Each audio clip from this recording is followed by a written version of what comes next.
नमस्कार,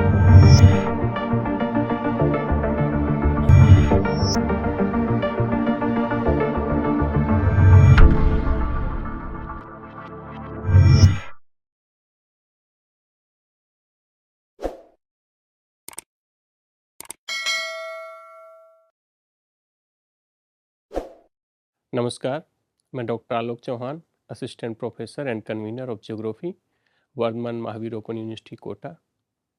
प्रिय छात्रों, जैसा कि हम अभी तक डिस्कस करते आ रहे थे कि जो एक्सोजेनेटिक फोर्स हैं वो कौन कौन से हैं, कौन कौन से कारक हैं, और अभी तक हम जो पवनकृत स्थल रूप हैं या जो फ्लूवियल लैंड फॉर्म्स हैं उनके बारे में हम चर्चा कर चुके हैं, जान चुके हैं।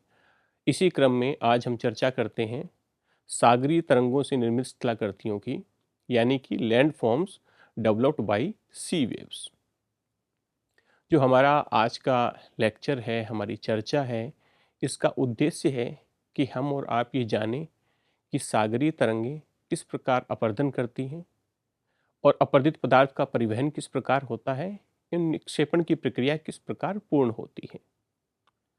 जब हम प्रक्रियाओं के बारे में जानेंगे तो तत्संबंधित जनित जो स्थल रूप हैं, landforms developed by the process of erosion, transportation and deposition by ocean waves, उनके बारे में भी हम जानेंगे कि किस प्रकार की विशिष्ट स्थलाकृतियों का निर्माण होता है। हम चर्चा करते हैं कि क्या जो ओशन वेव्स हैं, क्या वाकई वो अपरदन के कारक के रूप में कार्य करती हैं या नहीं। तो यदि आप अध्ययन करेंगे जो सागरीय तरंगे हैं उनका मूवमेंट किस प्रकार होता है, तो आप देखेंगे कि ये विभिन्न प्रकार की क्रियाएं करती हैं, जिनमें जल दाब क्रिया है, ये सिर्फ मैकेनिकल प्रोसेस है, जल गति क्रिया है। कुछ हैं जिनमें मैकेनिकल और केमिकल प्रोसेस दोनों शामिल होते हैं, जैसे अपघर्षण है, सन्निघर्षण है, संक्षारण है। ये विभिन्न प्रकार की क्रियाएं हैं जिनसे सागरीय तरंगें अपना अपरदनात्मक कार्य करती हैं, मतलब इरोजनल वर्क है वो परफॉर्म करती हैं, और उसके बाद इन पदार्थों को निक्षेपित करती हैं, जिससे विशिष्ट प्रकार के स्थल रूपों का निर्माण होता है। अब हम सबसे पहले चर्चा करते हैं कि जो लहरें हैं वो अपरदन द्वारा किस प्रकार के स्थल रूप निर्मित करती हैं। इनमें सबसे पहले और सबसे महत्वपूर्ण आता है कोस्टल क्लिफ, जिसे हम तटीय भृगु कहते हैं। ये भृगु क्या है? समुद्र की लहरें किनारों पर आघात करती हैं, तो उसमें जो अभी हमने बात की थी, जल गति क्रिया है, जल दबाव है, एट्रीशन है, कोरेशन है, एट्रीशन है, सभी प्रकार के फोर्स हैं वो अप्लाई होते हैं, लागू होते हैं। कहाँ? तट की दीवारों पे। और अगर वो तट कमजोर है या वहाँ की जो रॉक का जो नेचर है वो इस प्रकार का है कि वो अगर आसानी से अपरदित हो रही हैं तो वो अंदर से खोखला हो जाता है, और कालांतर में क्या होता है कि ऊपर का जो भाग है वो टूटकर नीचे गिर जाता है गुरुत्वाकर्षण के कारण। क्या होता है कि सिर्फ खड़ी दीवार जैसा, एक जैसा कि चित्र में दिखाया रखा है, जो नोच बनती है उसके अपरदन के बाद तटीय भृगु का निर्माण होता है, और ये हमेशा हाई टाइड वाटर और लो टाइड वाटर के बीच में ही नोच होती है। अब हम बात करते हैं केव की। जब यही जो खांच तट की दीवारों में लहरों की विभिन्न क्रियाओं द्वारा निर्मित होती है, जब वो अत्यंत गहरी हो जाती है तो उसे गुफा का नाम दिया जाता है। जब उस गुफा से पानी आर पार निकल जाता है, लहरें इतना इरोजन करती हैं कि बीच का जो मेहराब है वो इंटैक्ट रहता है, गुफा की छत इंटैक्ट रहती है, पर जो जल की निकासी दूसरी तरफ हो जाती है तो एक मेहराब नुमा आकृति बनती है, जिसे नेचुरल आर्क या समुद्री मेहराब भी कहते हैं।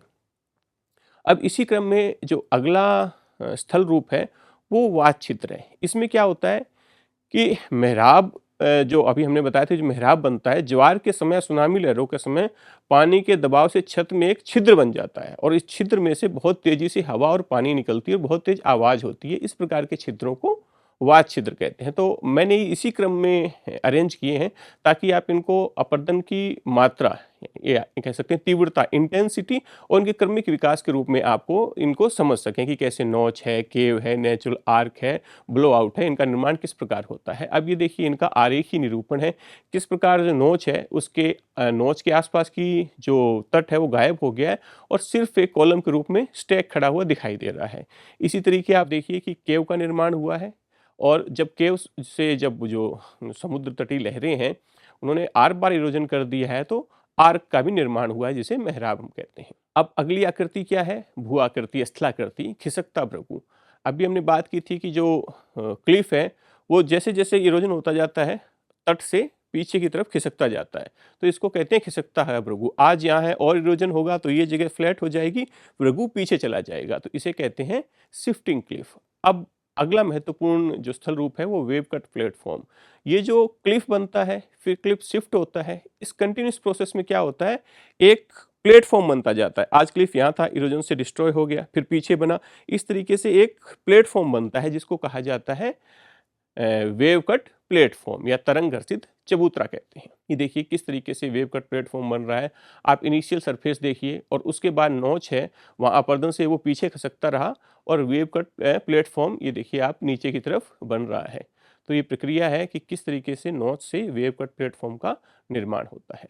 अब अगला जो विशिष्ट स्थल रूप है वो है लघु निवेशिका या अंडाकार कटान।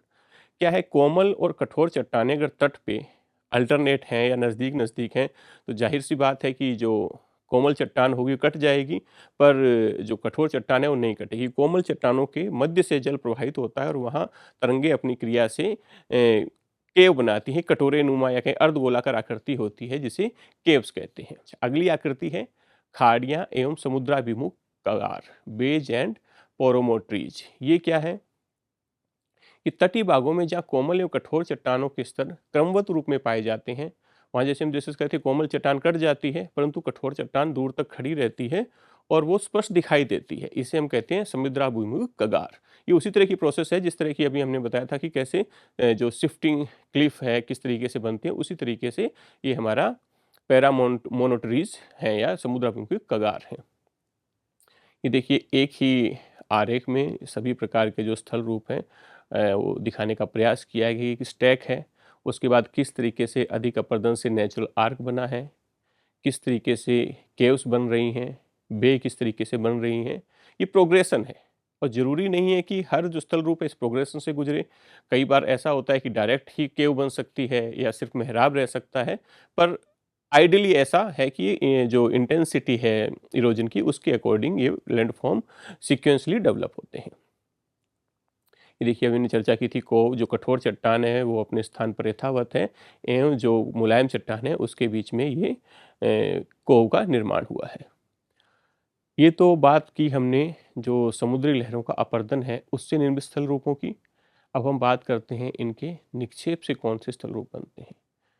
तो विद्यार्थियों आप अच्छी तरह जानते होंगे कि समुद्र है तो बीच भी होगा। जी हाँ, जो सागरीय तरंगे हैं उनसे जो निक्षेप से जनित जो सबसे महत्वपूर्ण स्थलाकृतिक है और रोचक भी है वो है पुलिन या जिसको कहते हैं बीच। ये क्या होता है कि दीर्घ ज्वार और निचली जल सीमा वेगवती लहरों के उच्चतम बिंदु के मध्य जो अपर्दन से जो मलबा इकट्ठा हो जाता है, या हम कहें कि हाई टाइड और लो टाइड के बीच जो जगह है वहाँ जो मलबा इकट्ठा हो जाता है उसे बीच कहते हैं। हमारे देश में कई अच्छे बीचेज हैं जो घूमने लायक हैं, आप वहाँ जाएं तो उन्हें उनका भूगोल की दृष्टि से उसे देखने का जरूर प्रयास करें। अब यही बीच में दूसरा बीच है कस्पुलिन। जैसे बताया कि उस बीच में तो सिर्फ रेत होता है, सैंड होती है, अगर उसके बीच में कहीं कहीं कंकड़ पत्थर बजरी हैं और लंबे पतले कटक बन गए हैं तो उसे हम कस्प बीज कहते हैं। फिर इसके बाद है रोधिका। इसका निर्माण क्या है, तरंग घर्षित चबूतरा होता है, उसके समीप या उसके समानांतर होता है। ये असल में पत्थरों से बने हुए बैरियर्स हैं, रोध हैं, जिससे कि जिन्हें हम रोधिका कहते हैं। अब तट रोधिका है, ये समुद्र से कुछ दूरी पर स्थित होती है और तट के समानांतर होती है, इसलिए इसको अपतट रोधिका कहते हैं। ये आप देखिए किस तरीके से जो समुद्र तट है उसके किनारे किस तरह बीच है, कस बीच है, क्लिफ है, रिज है, उनका निर्माण किस प्रकार होता है ये इसमें दिखाया गया है कि लोअर बीच में कौन कौन से डिपोजिशन लैंड फॉर्म्स हैं और अपर बीच में कौन कौन से डिपोजिशन लैंड फॉर्म्स हैं।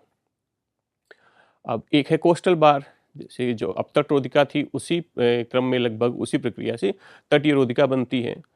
फिर स्पिट है, ये स्पिट के आकार जिह्वा के आकार का सागर में निकली हुई आकृति होती है जो कंकड़ पत्थरों से बनती है, इसे स्पिट कहते हैं। जब स्पिट टेढ़ी हो जाती है तो उसे हुक कहते हैं और वापस मिल जाती है घूम के तो उसे लूप कहते हैं। मतलब सबसे पहले स्पिट बनता है, वो टेढ़ा होता है तो हुक बन जाता है और ज़्यादा घूमता है तो लूप बन जाता है। इसके बाद संयोजक रोधिका है। ये क्या है, जो दो हेडलैंड्स हैं, दो शीर्ष स्थान है या किसी द्वीप को मिलाने वाली जो निक्षेप से बनी जो आकृति है उसे हम संयोजक रोधिका कहते हैं। ये देखिए किस प्रकार चित्र में बताया गया, किस प्रकार सबसे पहले स्पिट बना, स्पिट हुक बना और हुक बाद में लूप बना है। इसी तरीके से ये टोम्बोलो दिखाया गया है आपने, ये विशिष्ट प्रकार की शिलाकृति है जो तट से किसी द्वीप या दो हेडलैंड और किसी आइलैंड को कनेक्ट करने वाली जो संयोजक रोधिका होती है उसे टोम्बोलो कहते हैं। अब हम इस जो हमने अभी चर्चा की है उसके बारे में जानते हैं कि हमने क्या क्या इसके बारे में सीखा इस लेक्चर से। तो विद्यार्थियों, हमने यहाँ जो सागरीय तरंगे हैं उनके अपर्दन और निक्षेप से जो स्थल रूप बने हैं उनके बारे में हमने उनका डायमेट्रिकली और किस जियोमॉर्फोलॉजिकली वो किस प्रकार डेवलप होते हैं, कौन से प्रोसेस और कौन से फैक्टर्स उसमें इन्वॉल्व होते हैं, इसके बारे में जाना। और अब कुछ हम अपने आप को हम कह सकते हैं कि सेल्फ असेसमेंट करते हैं कि हमने जो सीखा है वो क्या, हम उसमें कितनी सीमा तक हम उसे जान पाए हैं या समझ पाए हैं। तो देखिए जो क्वेश्चन नंबर 1 है इसमें हम डिस्कस करते हैं कि which among the following is not a depositional land forms. अभी हमने चर्चा की थी दोनों लैंड फॉर्म्स की, इरोजनल और डिपोजिशनल की। तो यहाँ देखिए टोम्बोलो है, डेफिनेटली डिपोजिशनल है। हुक है, डेफिनेटली डिपोजिशनल है। स्पिट है, ये भी डिपो, क्योंकि आपको बताया था कि स्पिट है, फिर हुक है, फिर लूप है, तो सब डिपोजिशन से बनते हैं। पर ये जो क्लिफ है ये इरोजन से बनता है, तो इसका सही उत्तर होगा क्लिफ। इसी प्रकार हम अगले प्रश्न पे अगर करें कि स्टैक जो शिला करती है इसका निर्माण कैसे होता है, ये पवन द्वारा होता है तो सागर लहरों द्वारा होता है। तो चूंकि हमने इस चैप्टर में डिस्कस किया तो आप सहज ही बता सकते हैं कि ये सागरी। इसी प्रकार अगला प्रश्न है कि फ्योर्ड किस प्रकार निर्मित होता है। तो फ्योर्ड ये सागरी तरह जो ग्लेशियर कोस्ट होते हैं वहाँ पर सागरीय तरंगों द्वारा फ्योर्ड कोस्ट का निर्माण होता है। अब बड़ा प्रश्न अगर हम करें तो हम करेंगे सागरीय तरंगों के अपर्दन एवं निक्षेपण द्वारा निर्मित स्थल रूपों का सचित्र वर्णन कीजिए ताकि हम इसके बारे में जान सकें। Thank you.